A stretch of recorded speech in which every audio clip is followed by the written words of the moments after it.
मुसीबत से घिरे इजरायल के प्रधानमंत्री बेंजामिन नेतन्याहू ने प्रधानमंत्री नरेंद्र मोदी को फोन लगाया। मंगलवार दोपहर दोनों नेताओं के बीच बातचीत हुई। पीएम मोदी ने ट्विटर एक्स पर एक पोस्ट में बातचीत की जानकारी दी। पीएम मोदी ने लिखा, मैं प्रधानमंत्री बेंजामिन नेतन्याहू को उनके फोन कॉल और चल रही स्थिति पर अपडेट प्रदान करने के लिए धन्यवाद देता हूं। भारत के लोग इस मुश्किल घड़ी में इजरायल के साथ मजबूती से खड़े हैं। भारत आतंकवाद के सभी रूपों और अभिव्यक्तियों की कड़ी और स्पष्ट रूप से निंदा करता है। वहीं इजरायली प्रधानमंत्री नेतन्याहू ने इस्लामिक आतंकवादी समूह हमास से ऐसा बदला लेने का संकल्प लिया है जिसकी गूंज कई पीढ़ियों तक सुनाई देगी। नेतन्याहू ने राष्ट्रीय टेलीविजन पर दिए संबोधन में कहा, हमने हमास पर हमला करना अभी तो शुरू ही किया है। हम आने वाले दिनों में अपने दुश्मनों के साथ जो करेंगे उसकी गूंज कई पीढ़ियों तक सुनाई देगी। वहीं इजरायली सेना ने बताया कि हमलों में देश में 900 से अधिक लोगों की मौत हो चुकी है। गाजा और वेस्ट बैंक में 704 लोग मारे गए हैं, जिनमें सैकड़ों हमास लड़ाके भी शामिल हैं। दोनों पक्षों के हजारों लोग इस संघर्ष में घायल हुए हैं।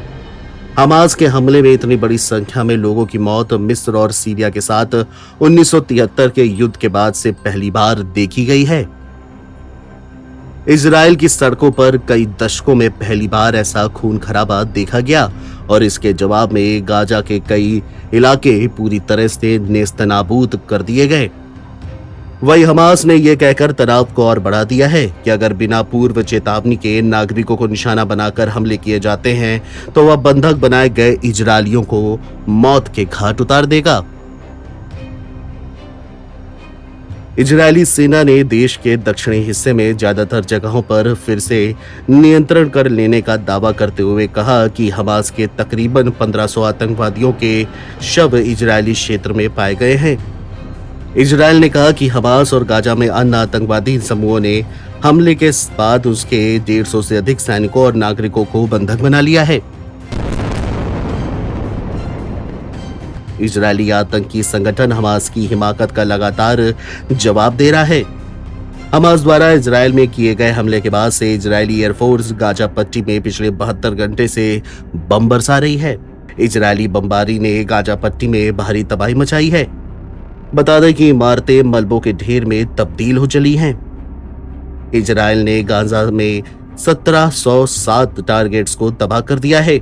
इसमें हमास के 475 रॉकेट सिस्टम, 73 कमांड सेंटर शामिल हैं। इजरायल ने 23 ऐसी इमारतों पर भी हमला किया जिनका इस्तेमाल हमास के आतंकी करते हैं। इसके अलावा 22 अंडरग्राउंड ठिकानों को भी पूरी तरह से तबाह कर दिया गया है। फिलिस्तीन के स्वास्थ्य मंत्रालय का यह कहना है कि गाजा में इजरायली बम विस्फोटों में 704 फिलिस्तीनी मारे गए, जिनमें 143 बच्चे और 105 महिलाएं शामिल हैं, जबकि 4000 से भी लोग घायल हुए हैं।